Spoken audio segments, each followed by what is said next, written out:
Hey, what's up? What's going on? Welcome to English with Dane, a podcast designed to improve your English.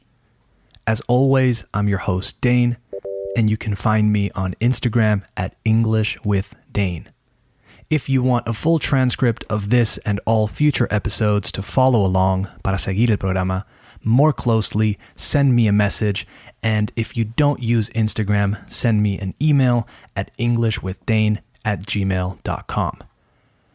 Today's episode focuses on a common mistake people often make in English, and I decided to make an episode about this for two reasons. The first reason is that a listener wrote to me with this issue or problem, shout out to Patricia, and the second reason is that a good friend of mine who is a native speaker has made this mistake twice recently, so it has been on my mind. Shout out to Andrew. So let's start the show. You are listening to episode 88 of English with Dane. Hit it.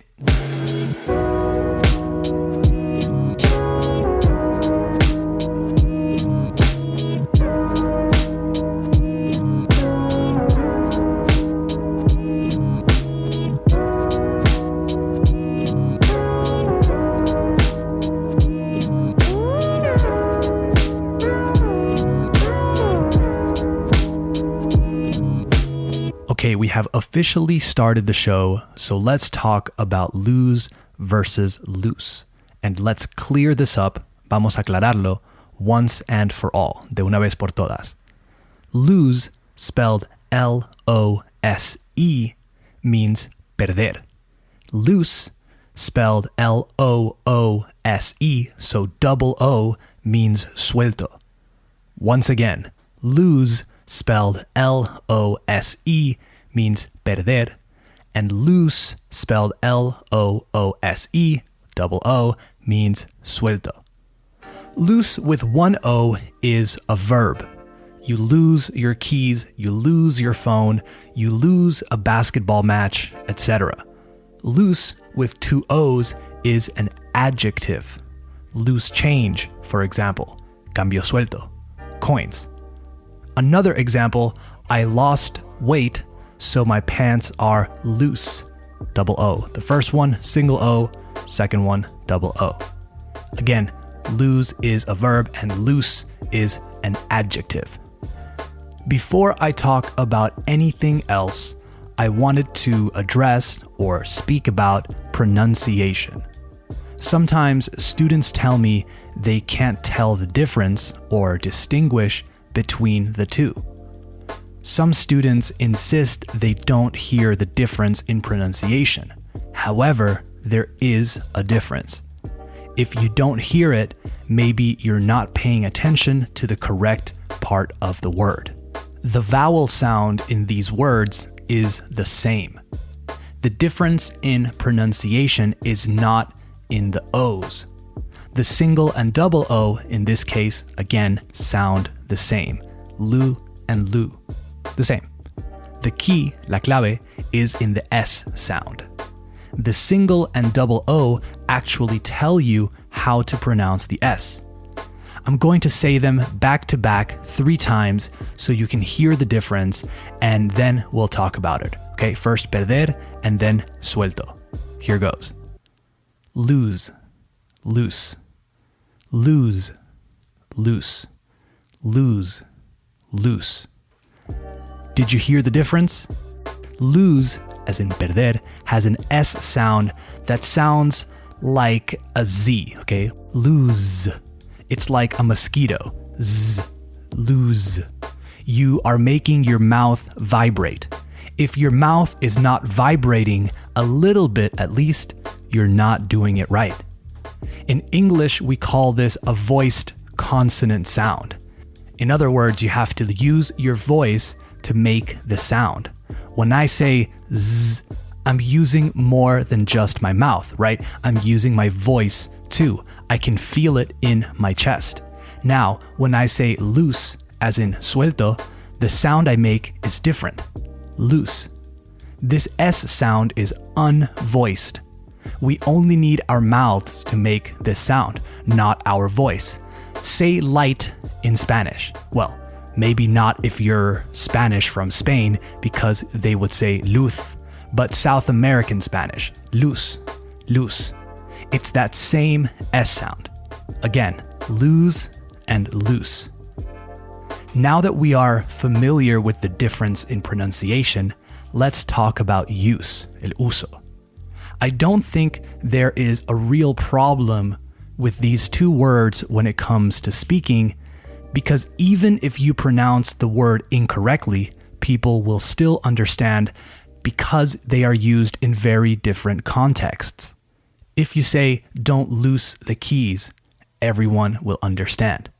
Maybe if you have a native sounding accent, but you say loose the keys, it might be a bit weird, but if you have a non-native accent, a Spanish one for example, and you say don't loose the keys, nobody will ever know you said the wrong word. However, the big mistake here usually happens with only one of these words, lose, perder.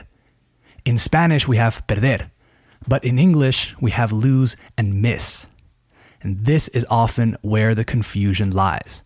Let's talk a little bit about lose and miss. We use lose for talking about perder as in extraviar, like we saw in the example before. Don't lose the keys, no pierdas las llaves. I lost my phone, so I can't text them.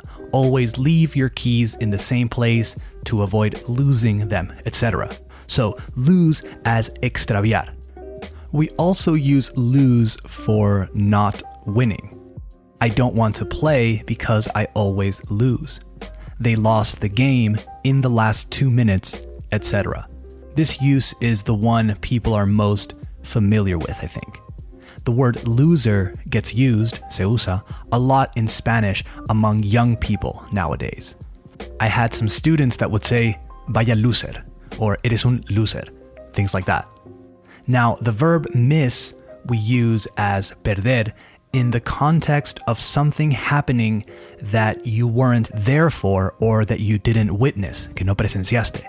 You miss an opportunity, you missed the bus, you missed the last train, you were watching the game or the match, but you missed the goal or the basket because you went to the bathroom.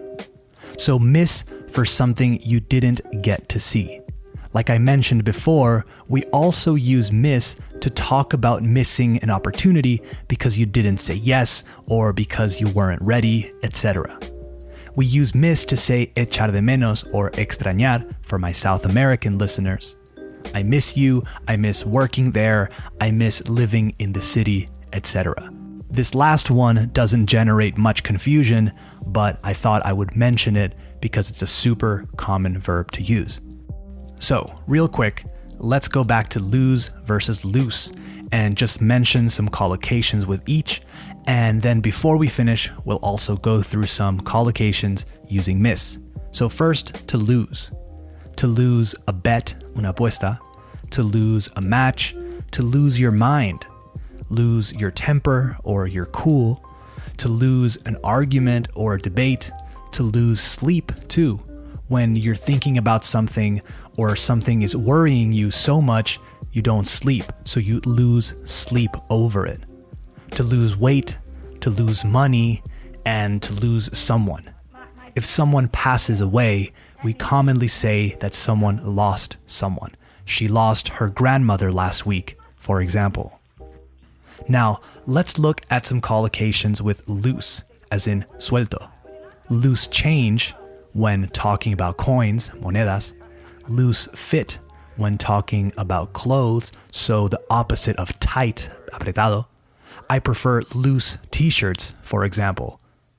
Loose ends, cabos sueltos, right? To tie up loose ends, atar cabos sueltos. There's also the expression to have a screw loose, tener un tornillo flojo or suelto, o que te falta un tornillo, or however you say it. It's basically the same in English, to have a screw loose. And to finish off, let's look at a few collocations with the verb to miss, el otro perder. To miss the bus, to miss the train, to miss your flight, to miss someone, But not just echar de menos, no solo echar de menos. In this case, it means to get somewhere and llegar, right, a un sitio, and someone just left. Se acaban de ir. You get to a party, but your friend just left. You missed her or him. Back when I was going to the office a lot, I used that one all the time. Someone comes looking for a coworker, but that coworker just went to a meeting or to lunch or something. I'd say, oh, you just missed her. She'll be back in a minute or after lunch or whatever the case may be. A few more. To miss a class, to miss an opportunity or chance, to miss the point is a good one. When someone explains something, but they are not addressing or talking about the most important thing, they miss the point. When giving directions to someone and you want to express that there's no way they won't see what you're talking about, we say, you can't miss it. For example, keep going down this road, take a left or turn left, keep walking, and you'll see the shop right next to this really old red building. You can't miss it. I'm sure I'm missing some good ones, but those are some examples of how we tend to use those words. I'm sure some of these will be very useful at work or just in your day-to-day. Patricia, I hope this clears up the issue you had, but not just Patricia, who wanted me to talk about this, but anyone else who was confused by this topic. That's the show for today. Thanks for listening. Next episode comes out on Friday, and it will be my first interview on English with Dane. I sat down to talk to my friend Pierre, who is also an English teacher, and we talked about a bunch of different things related to English learning. So tune in because it should be really interesting. Support English with Dane by following the show on Spotify, Apple Podcasts, or wherever you listen, as well as sharing it with friends, family, or anyone who you think would enjoy it. All right, talk soon. Bye-bye.